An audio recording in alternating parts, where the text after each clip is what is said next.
Então, pessoal, dando continuidade aqui às ideias que eu vim expondo no primeiro vídeo, meu objetivo aqui é mostrar para vocês de forma resumida a minha dissertação, certo? Eu vou disponibilizar também alguns artigos que eu vou falar aqui ao longo do vídeo e também a dissertação completa, eu vou deixar em anexo, certo? A ideia aqui não é nada, ser nada muito acadêmico, nem nada muito profissional, mas passar para vocês o que eu pensei, o que eu desenvolvi. Eu acho importante dar publicidade a essa pesquisa, certo?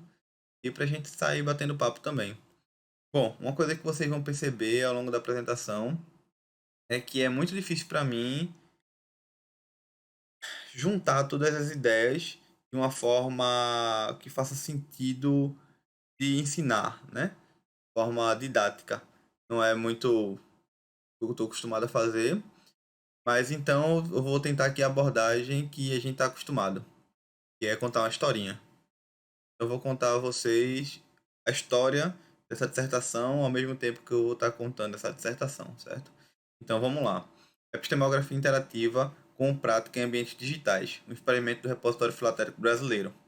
O discente sou eu, Vinícius Cabral, Diego Salcedo, meu orientador, meu companheiro aí dessa longa jornada e de outras, e Renato, Dr. Renato, como orientador, e foi de grande valia também nessa pesquisa. Foi uma parceria massa com essa galera.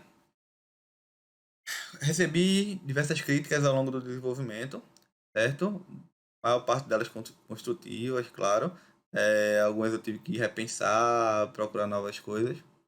Mas eu percebi que no primeiro contato, quando as pessoas não viam todo o projeto, todo o trabalho, tinham as mesmas perguntas ou perguntas muito parecidas.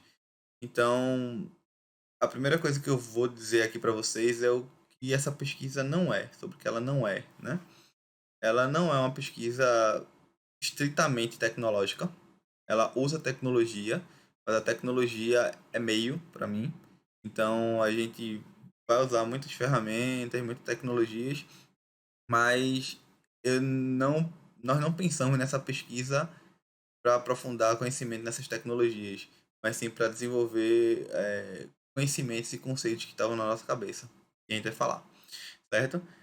Não é sobre a nova forma de classificar, então aqui eu não estou sendo maluco de dizer, ó, para tudo que todo mundo está fazendo e ver o que eu estou fazendo aqui, que a nova forma de classificar é essa, esse é o futuro. Não, estou propondo uma nova abordagem, de um outro tipo de conhecimento que é um pouco diferente do que está se acostumado a fazer nas práticas de classificação, mas não tem o intuito de ser substituir ninguém, certo? Não é sobre outra análise documentária, puxando mesmo fio da meada, né? Não estou querendo botar nada por cima e também não é sobre verdades. Eu não estou aqui para dizer faça assim que vai dar certo. É uma pesquisa, é uma proposição, é um protótipo, certo? Então, sobre o que é que essa pesquisa é? Já que ela não é sobre análise documentária, já que ela não é sobre tecnologia estritamente, ela é sobre o quê? Ela é sobre o outro, né? Sobre o outro conhecimento, outro desconhecido. Então, qual é a ideia aqui? O conhecimento que a gente sabe que não sabe, a gente tem conhecimento dele, apesar de não saber. O que eu tô querendo trazer aqui é o que a gente nem sabe que não sabe. É outra visão de mundo de pessoas que a gente nem imagina que existam, outros conhecimentos que a gente não faz nem ideia. Então, o que é que eu estou tentando puxar aqui? São conhecimentos, muitas vezes estão fora do ciclo acadêmico científico, mas são conhecimentos válidos, são impressões de mundo, são vivências e merecem voz.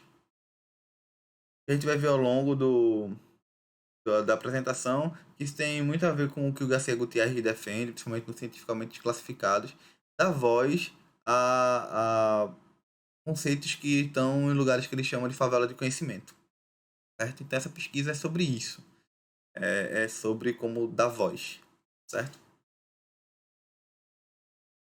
Outro que é que eu estou enfrentando aqui? Eu estou enfrentando o que a gente chama de classificação positivista. O que é que eu entendo como classificação positivista aqui nesse trabalho? É uma classificação onde uma pessoa ou um conjunto de pessoas, seguindo uma regra ou um conjunto de regras, vão classificar um item informacional, um documento. E a gente sabe que isso é prática, mas é um estancamento do conhecimento sobre aquele item informacional. É uma visão de mundo contextual, né? Então, é um ponto na história está classificando aquele item. Então, o que é que eu estou querendo? Eu estou querendo uma outra abordagem. Será que a gente não tem como classificar esse item constantemente, com diversas visões de mundo, com visões de mundo? Como é que a gente deixa esse item informacional acessível para pessoas que não falam o mesmo vocabulário ou não têm o mesmo nível de cultura da pessoa que está classificando? Então, foram esses incômodos é, contra esse tipo de coisa que eu estou querendo propor uma outra prática, certo? Então, a forma de classificação positivista não deixa margem para que conhecimentos fora do ciclo de domínio especializado sejam divulgados e aproveitados.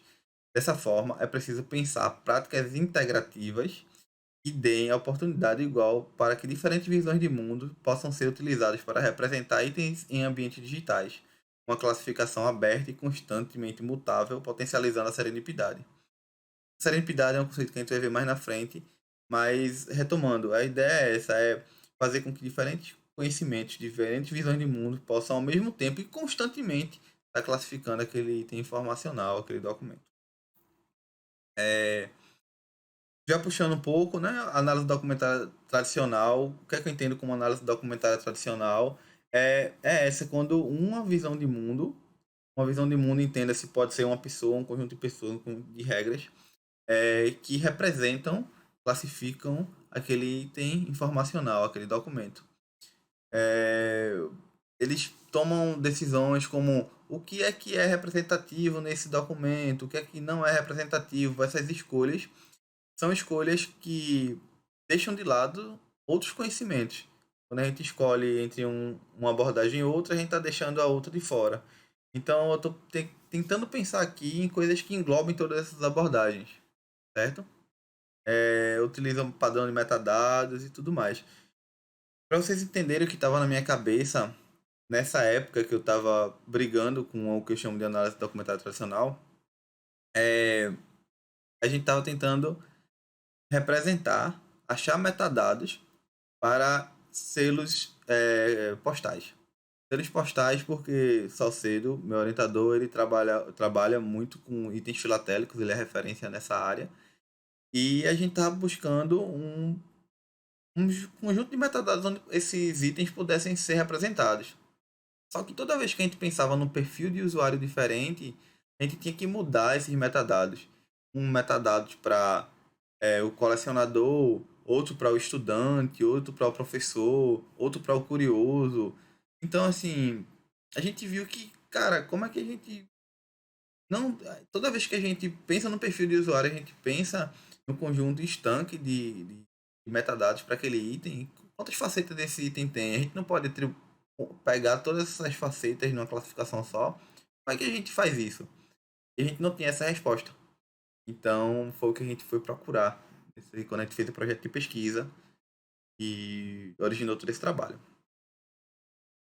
Então, quando a gente olha para um selo postal como esse, é, um colecionador vai querer ver o valor dele, o título dele e tudo mais. Uma pessoa que vai trabalhar com ensino vai querer mostrar os itens pictóricos aqui do selo postal. Então tem várias coisas que estão representadas nesse mesmo item informacional. Só que tem coisas para além do item.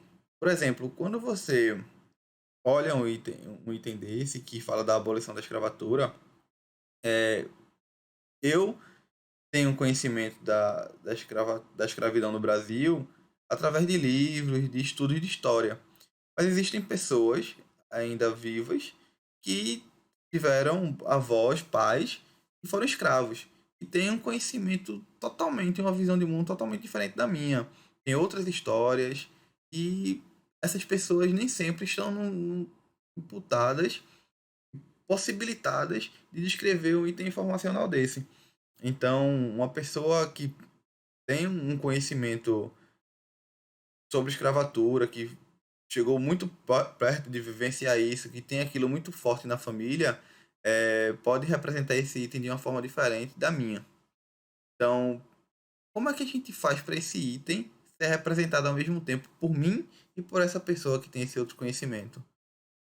Por que a gente tem que escolher entre eu e ela? Por que não os dois? E as perguntas começam a surgir. Nessa época que a gente estava procurando esses metadados, trabalhando em cima desses selos postais, eu li esse artigo que foi um divisor de águas para mim. É, ele fala da, de novas possibilidades de classificação de itens informacionais e joga a web semântica como uma possibilidade, certo? Esse artigo abriu muito minha cabeça, vou deixar ele aí em anexo no vídeo, mas ele fala também da serendipidade. Que o que é que os autores estão propondo aí? Dizendo assim, olha, quando você pesquisa, uma pesquisa você não sabe, nem sempre você sabe exatamente o que você está pesquisando. Então a pesquisa é um tatear no escuro. Você vai encontrando as coisas no meio do caminho. Então tem coisas que você nem imaginava que existia que podem estar nesse contexto de pesquisa. É a serendipidade. Eu estar procurando alguma coisa sobre a abolição da escravatura no Brasil e de repente, na minha pesquisa, achar esse selo postal que a gente estava trabalhando que eu nem imaginava que existia. Ou que, quando eu recuperar esse selo, ainda vinha uma descrição sobre uma pessoa com uma visão de mundo sobre a escravidão que eu jamais ousei imaginar. Então, essa descoberta na minha pesquisa é a serendipidade. Eu encontro com o acaso. Então, nesse artigo, isso foi muito revelador para mim. E a web semântica como uma prática tecnológica para a gente chegar nisso. Então, foi bem legal. Foi aí que eu sentei e conversei com o meu orientador e fez: olha, tem alguma coisa aqui que a gente tem que entender. Então, eu fui buscar conhecer o que é que esses autores desse artigo pesquisavam, né? São três autores, a Mostafa Santarém II e a Dei Sabag. E foi no Santarém II que eu descobri, conheci, né, as pesquisas dele e conheci a representação interativa. O que é que esse pesquisador propõe? Ele propõe a classificação de itens informacionais em ambiente digital através da utilização de tags. Essas tags são atribuídas a cada item pelo usuário do sistema. Dessa forma, entra um outro conceito que eu trabalhei também nessa dissertação, que é o interagente, que é o usuário que, ao mesmo tempo que está provendo informação, provendo a classificação, está utilizando para recuperar a informação.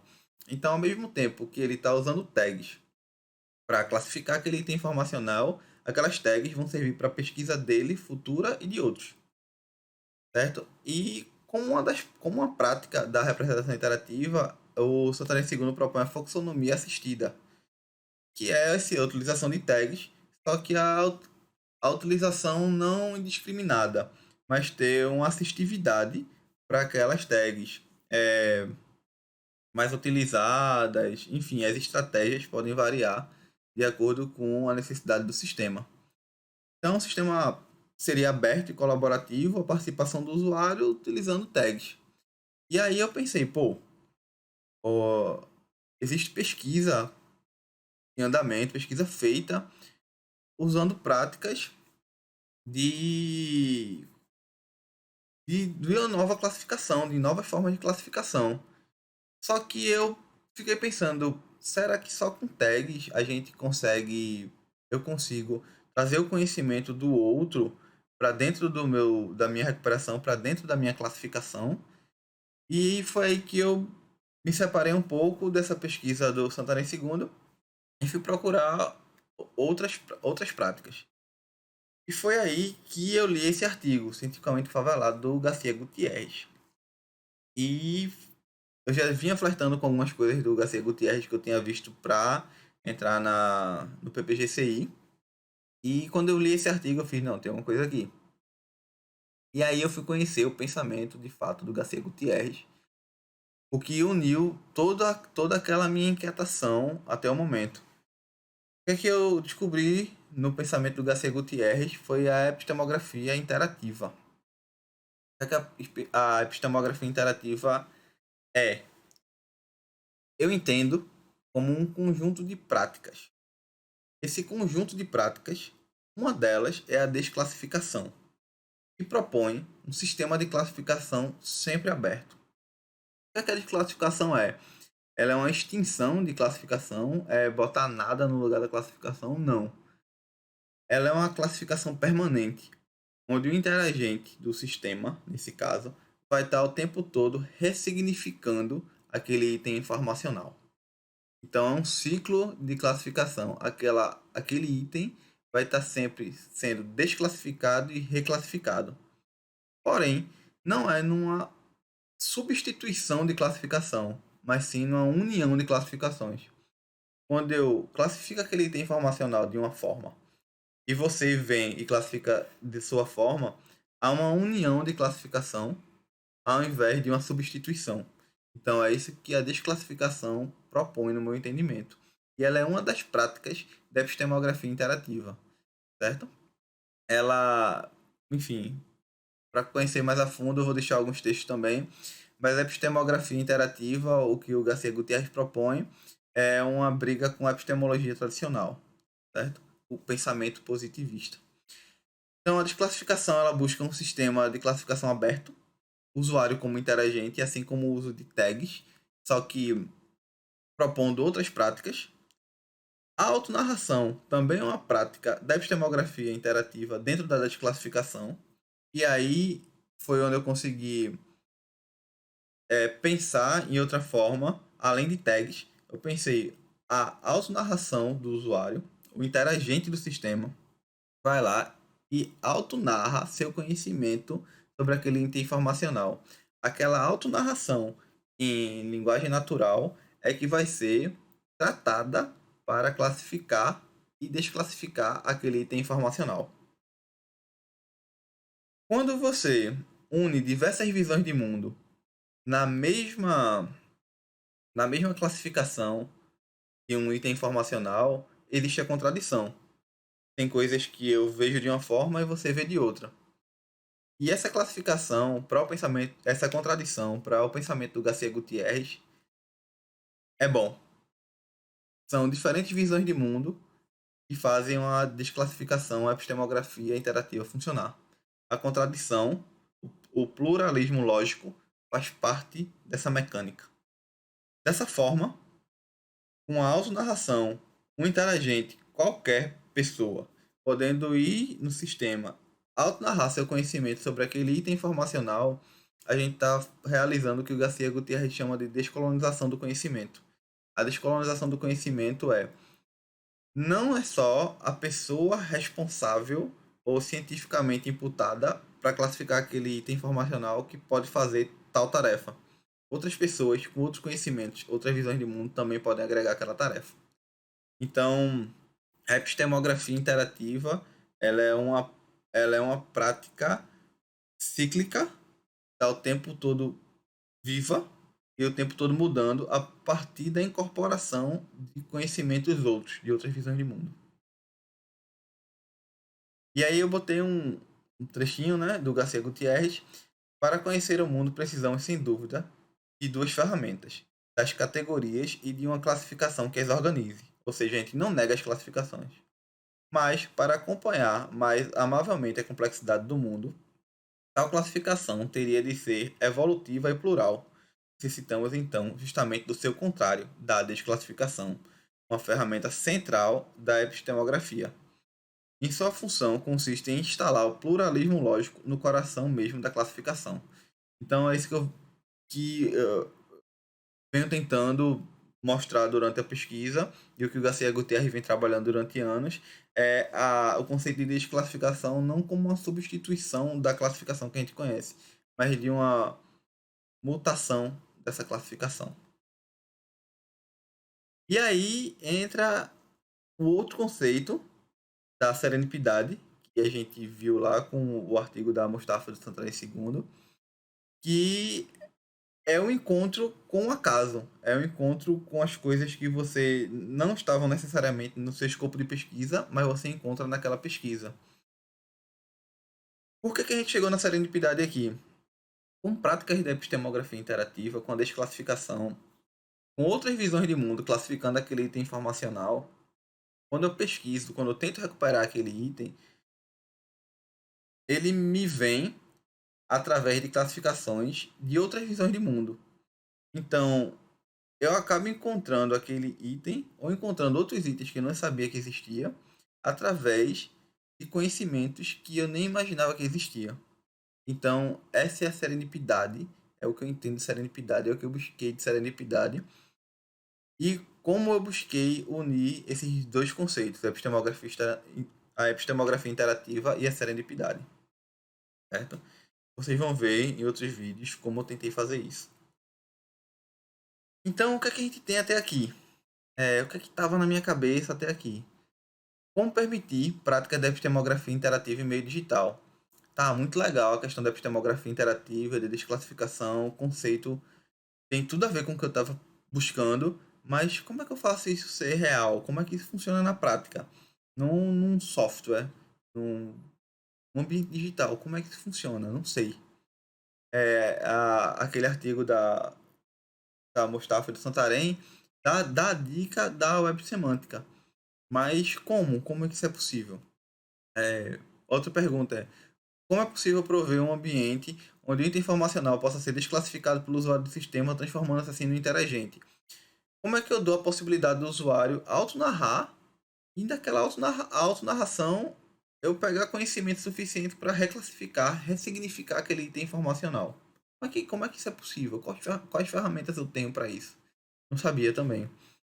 Como promover a serendipidade nesse ambiente digital? Uma vez que a desclassificação está funcionando, como é que essa recuperação pode acontecer? Como é que eu posso encontrar com coisas que eu nem sabia que existia? É uma coisa que eu também não tinha certo na cabeça. E as tecnologias da epistemântica podem ajudar realmente nessa construção? Como é que eu ligo epistemografia interativa, desclassificação, autonarração, para promover a serendipidade em um ambiente digital utilizando essas ferramentas? Então, é uma coisa que a gente vai ver nos próximos vídeos. Mas o que eu queria deixar claro aqui é esse arcabouço geral, conceitos que parecem muitos, na verdade são muitos, mas que são possíveis de ser trabalhados juntos. E não fazem sentido, na minha cabeça, nessa pesquisa, ser trabalhado em caixinhas separadas. Por isso que eu estou sempre retomando alguns conceitos, porque eu acho que existe sempre uma ligação que não tem fim entre eles.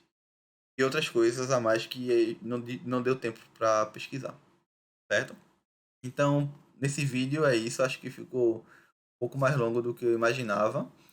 Mas a minha ideia é isso, é sair um pouco do ambiente acadêmico, aqui eu posso falar mais livremente com vocês, expor as ideias que vêm na minha cabeça que eu vou aqui conversando. E estou aberto a sugestões, a perguntas, dúvidas. Tá aí meu contato e vamos seguir para o próximo vídeo. Beleza, pessoal? Obrigado, valeu.